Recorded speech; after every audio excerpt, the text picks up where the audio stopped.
جب ان سے ان کے پروردگار نے فرمایا کہ اسلام لے آؤ تو انہوں نے عرض کی کہ میں رب العالمین کے ہر حکم کے آگے سر جھکاتا ہوں۔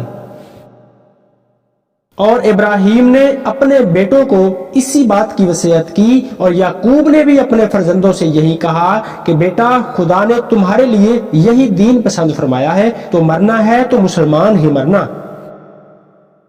بھلا جس وقت یعقوب وفات پانے لگے تو تم اس وقت موجود تھے جب انہوں نے اپنے بیٹوں سے پوچھا کہ میرے بعد تم کس کی عبادت کرو گے؟ تو انہوں نے کہا کہ آپ کے معبود اور آپ کے باپ دادا ابراہیم اور اسماعیل اور اسحاق کے معبود کی عبادت کریں گے، جو معبود یکتا ہے اور ہم اسی کے حکم کے فرمانبردار ہیں۔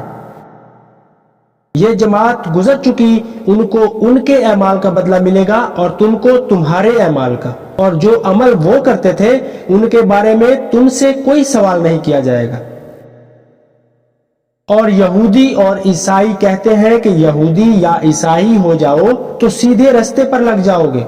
اے پیغمبر، ان سے کہہ دو نہیں، بلکہ ہم دین ابراہیم اختیار کیے ہوئے ہیں جو ایک خدا کے ہو رہے تھے اور مشرکوں میں سے نہ تھے۔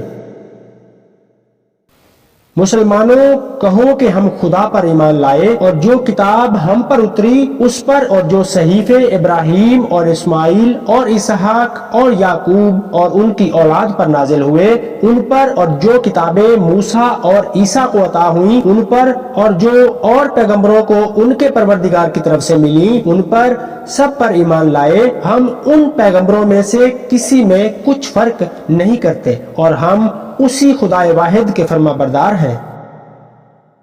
تو اگر یہ لوگ بھی اسی طرح ایمان لے آئیں جس طرح تم ایمان لے آئے ہو تو ہدایت یاب ہو جائیں گے، اور اگر منہ پھیر لیں اور نہ مانے تو وہ تمہارے مخالف ہیں، اور ان کے مقابلے میں تمہیں خدا کافی ہے، اور وہ سننے والا اور جاننے والا ہے۔ کہہ دو کہ ہم نے خدا کا رنگ اختیار کر لیا ہے، اور خدا سے بہتر رنگ کس کا ہو سکتا ہے، اور ہم اسی کی عبادت کرنے والے ہیں۔ ان سے کہو کیا تم خدا کے بارے میں ہم سے جھگڑتے ہو، حالانکہ وہی ہمارا اور تمہارا پروردگار ہے، اور ہم کو ہمارے اعمال کا بدلہ ملے گا اور تم کو تمہارے اعمال کا، اور ہم خاص اسی کی عبادت کرنے والے ہیں۔ اے یہود و نصارا، کیا تم اس بات کے قائل ہو کہ ابراہیم اور اسماعیل اور اسحاق اور یعقوب اور ان کی اولاد یہودی یا عیسائی تھے؟ اے محمد صلی اللہ علیہ وآلہ وسلم، ان سے کہو کہ بھلا تم زیادہ جانتے ہو یا خدا؟ اور اس سے بڑھ کر ظالم کون ہوگا جو خدا کی شہادت کو جو اس کے پاس کتاب میں موجود ہے چھپائے، اور جو کچھ تم کر رہے ہو خدا اس سے غافل نہیں۔ یہ جماعت گزر چکی، ان کو وہ ملے گا جو انہوں نے کیا، اور تم کو وہ ملے گا جو تم نے کیا، اور جو عمل وہ کرتے تھے اس کے بارے میں تم سے کوئی سوال نہیں کیے جائیں گے۔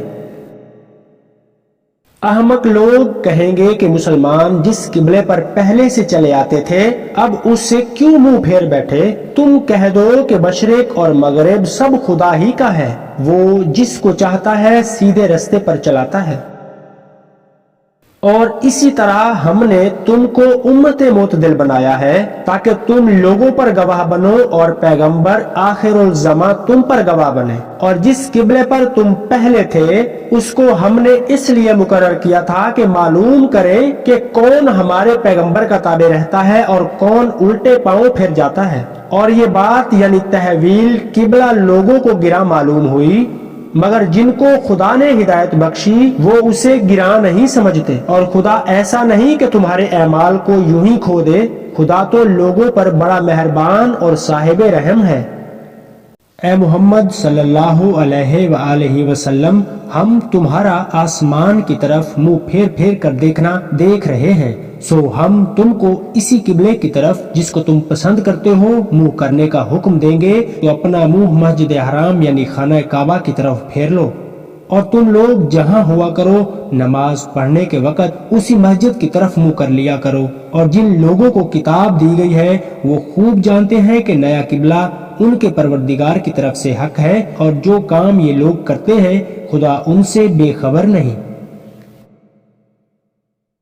اور اگر تم ان اہل کتاب کے پاس تمام نشانیاں بھی لے کر آؤ تو بھی یہ تمہارے قبلے کی پیروی نہ کریں گے، اور تم بھی ان کے قبلے کی پیروی کرنے والے نہیں ہو، اور ان میں سے بھی بعض کے قبلے کے پیروی کرنے والے نہیں ہیں۔ اور اگر تم باوجود اس کے کہ تمہارے پاس دانش یعنی اللہ تعالیٰ کی طرف سے وحی آ چکنے کے بعد بھی ان کی خواہشوں کے پیچھے چلو گے تو ظالموں میں داخل ہو جاؤ گے۔ جن لوگوں کو ہم نے کتاب دی ہے وہ ان پیغمبر آخر الزماں کو اس طرح پہچانتے ہیں جس طرح اپنے بیٹوں کو پہچانا کرتے ہیں، مگر ایک فریق ان میں سے سچی بات کو جان بوجھ کر چھپا رہا ہے۔ اے پیغمبر، یہ نیا قبلہ تمہارے پروردگار کی طرف سے حق ہے، تو تم ہرگز شک کرنے والوں میں نہ ہونا۔ اور ہر ایک فرقے کے لیے ایک سمت مقرر ہے جدھر وہ عبادت کے وقت منہ کیا کرتے ہیں، تو تم نیکیوں میں سبقت حاصل کرو۔ تم جہاں رہو گے خدا سب کو جمع کرے گا، بے شک خدا ہر چیز پر قادر ہے۔ اور تم جہاں سے نکلو نماز میں اپنا منہ مسجد حرام کی طرف کر لیا کرو، بے شک وہ تمہارے پروردگار کی طرف سے حق ہے، اور تم لوگ جو کچھ کرتے ہو خدا اس سے بے خبر نہیں۔